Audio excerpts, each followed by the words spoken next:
வேணா டிவிக்கேல சேனல் தரலாம், அதுக்கு வேணா நாங்க சப்போர்ட் பண்றோங்கிற மாதிரி சொன்னாங்க. நாங்க எந்த இதுக்கும் பயப்பட மாட்டோம், எதுக்கும் பயப்பட மாட்டோம். இன்னைக்கு ஒரு கட்சிக்கு நாங்க பயப்படணுமா? அதனால எங்களுடைய தலைவர் தைரியமா இருக்க சொல்லிருக்காரு. அந்த தெம்போடு எந்த இதனாலும் சந்திக்கிறதுக்கு நான் தயாரா இருக்கேன். நல்லா இருக்கு.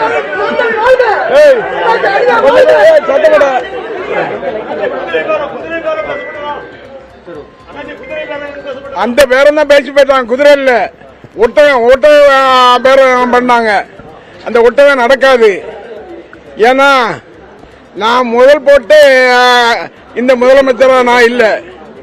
நான் இருக்கிறது என்னுடைய கட்சியினுடைய தலைவர் மரியாதைக்குரிய தளபதி மரியாதைக்குரிய ஸ்டாலின் அவர்களுடைய எண்ணங்களை நிறைவேற்றுகின்ற தொண்டனாக நான் பணியாற்றுவேன் தவிர எதற்கும் அச்சப்பட மாட்டேன். அதாவது 41 ஏதோ ஒரு செக்ஷன் 41A நோட்டீஸ் எனக்கு ஏற்கனவே 31ஆம் தேதி கொடுத்தாங்க. அது என்னுடைய வழக்கறிஞர் வாங்கினாரு. வாங்கிட்டு என்ன சொன்னாருன்னா, சட்டமன்ற உறுப்பினர் சென்னையில் அதுவும் வேலை இருக்கிறதுனால 10ஆம் தேதி நேரே போலீஸ் ஸ்டேஷன்ல ஆஜராகி உங்களுக்கு விளக்கம் அளிப்பாருன்னு சொன்னாரு. ஆனால் அதற்கு முன்னால எப்படியாவது, அதாவது ஹைகோர்ட் பெயில் போனோம், அங்க ஏதோ ஒரு தீர்ப்பு வந்துச்சு. அந்த விதத்தில் இவங்க என்ன பண்ணிட்டாங்கன்னா, உடனடியாக கைது பண்ணி அவரை உள்ள அனுப்பிடணும், ஒரு பயம் காட்டணும். இந்த சலசலப்புகளும் அஞ்ச மாட்டோம், பயப்பட மாட்டோம்.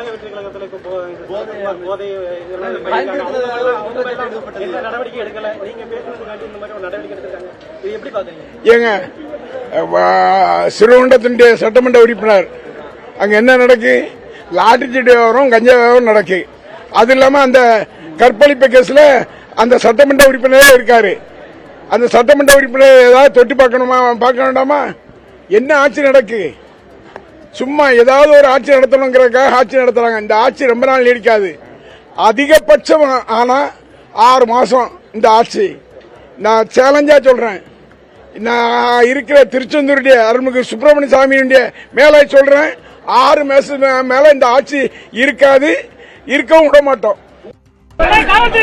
காவல்துறை மிரட்டுறாங்க, தாக்கல நான் திருப்பி தாக்குவேன். இது மிரட்டுறாங்க, மிரட்டி எங்க பணி வைக்கலாம்னு நினைக்காங்க. அது ஒரு காலம் நடக்காது. காவல்துறை மிரட்டுறாங்க, தாக்கல நான் திருப்பி தாக்குவேன். இது மிரட்டுறாங்க, மிரட்டி எங்க பணி வைக்கலாம்னு நினைக்காங்க. அது ஒரு காலம் நடக்காது. காவல்துறை மிரட்டுறாங்க. தூத்துக்குடி அரசு மருத்துவக் கல்லூரி வளாகத்தில் இருவேறு இடங்களில் திமுக எம்எல்ஏ அனிதா ராதாகிருஷ்ணன் பேட்டி கொடுத்தார். அப்போது இன்னொரு பேட்டியில் தன்னை காவல்துறையினர் மிரட்டுவதாகவும், தன்னை தாக்கினால் தான் மீண்டும் அவர்களை தாக்குவேன் என்றும் பேட்டியளித்திருக்கிறார். அதற்கு முன்னதாக பேசிய திமுக எம்எல்ஏ அனிதா ராதாகிருஷ்ணன், கைது செய்யப்பட்ட தன்னை தைரியமாக இருக்க சொன்னதாக திமுக தலைவர் தைரியமாக இருக்க சொன்னதாகவும் கூறியிருக்கிறார்.